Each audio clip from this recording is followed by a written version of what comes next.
మదర్స్‌కి ఏమైనా health issues ఉంటే అవి పిల్లలకి వస్తాయా సార్? మదర్స్‌కి హెల్త్ ఇష్యూ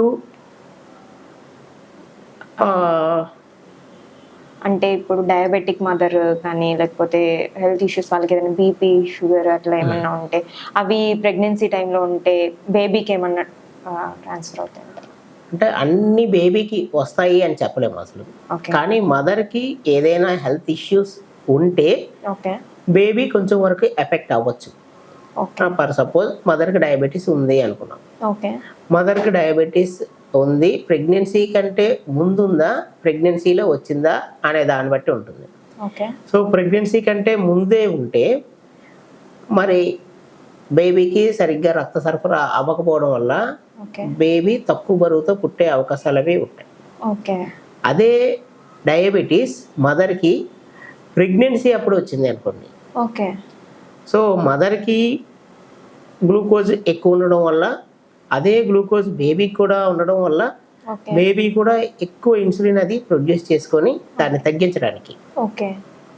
దాన్ని కంట్రోల్ చేసుకుంటూ ఉంటుంది. So okay. ఈ ఇన్సులిన్ బేబీలో కూడా ఎక్కువ రావడం వల్ల ఏమవుతుంది అంటే బేబీ గ్రోత్ చాలా ఎక్కువ అయిపోతుంది. ఓకే. సో అందువలన ఏమవుతుంది అంటే బిగ్ బేబీస్ పుడతారనమాట.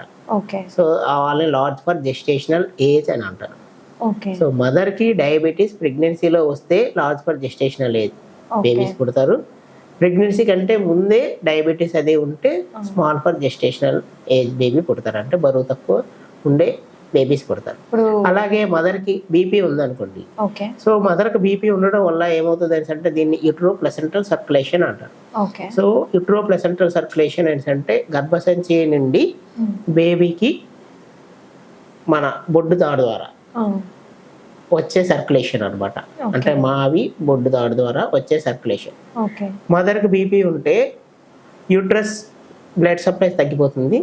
ఎప్పుడైతే యూట్రస్ బ్లడ్ సప్లై తగ్గిపోయిందో బేబీకి కూడా వెళ్ళే బ్లడ్ అనేది తగ్గిపోతుంది. బేబీ గ్రోత్ అనేది తగ్గిపోతుంది. తద్వారా తక్కువ బరువు ఉండే పిల్లలు పుట్టే అవకాశాలు అవి ఉన్నాయి. ఓకే. అలాగే మదర్‌కి థైరాయిడ్ ప్రాబ్లం ఉందనుకోండి. ఓకే. ఆ థైరాయిడ్ యాంటీబాడీస్ అనేవి మళ్ళీ బేబీకి కూడా ట్రాన్స్ప్లసెంటల్లీ అంటే మావి ద్వారా వెళ్ళడం వలన బేబీకి కూడా థైరాయిడ్ ప్రాబ్లం అది రావచ్చు. ఓకే. దానికి ఏమైనా క్యూర్ ఉందా సార్? ఇంకా అది ఉందమ్మా.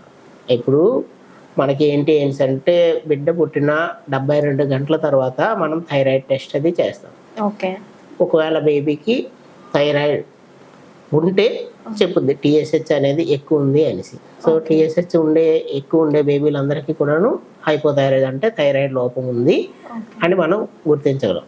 ఓకే. సో దాన్ని బట్టి ఏమవుతుంది అంటే తర్వాత థైరాయిడ్ స్కాన్ అది చేయాలి. థైరాయిడ్ ఒక్కొక్కప్పుడు ఏంటంటే ఇక్కడ ఓకే. నాలుక దగ్గర పుట్టి ఓకే. ఇలా మనం పిండ సమయంలోనే అది అలా కిందకి వచ్చి ఇక్కడ సెటిల్ అవుతుంది. ఓకే. సో ఈ రూట్లో ఎక్కడైనా సరే ఉండొచ్చు. ఓకే. సో దాన్ని అబరెంట్ థైరాయిడ్ అంటారు. అంటే ఇక్కడ ఉండాల్సిన థైరాయిడ్ ఇక్కడ ఎక్కడ ఆగిపోయింది అనుకోండి. ఓకే.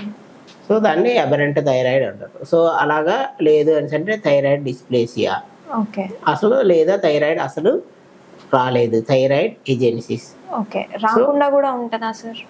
రాకుండా కూడా ఉంటుంది. అంటే చిన్నపిల్లల్లో అంటే అప్పుడే పుట్టిన పిల్లల్లో మనం థైరాయిడ్ ప్రాబ్లం గుర్తించాము అంటే వాడికి థైరాయిడ్ గ్లాండ్ ఫామ్ అవ్వలేదు అనేసి. ఓకే. 80% థైరాయిడ్ గ్లాండ్ ఫామ్ అవ్వకపోవడం వల్లే వాడికి హైపోథైరాయిడిజం వస్తుంది. కానీ మదర్ నుండి వచ్చే యాంటీబాడీస్ వల్ల థైరాయిడ్ రావడం అనేది చాలా చాలా రేర్. ఓకే.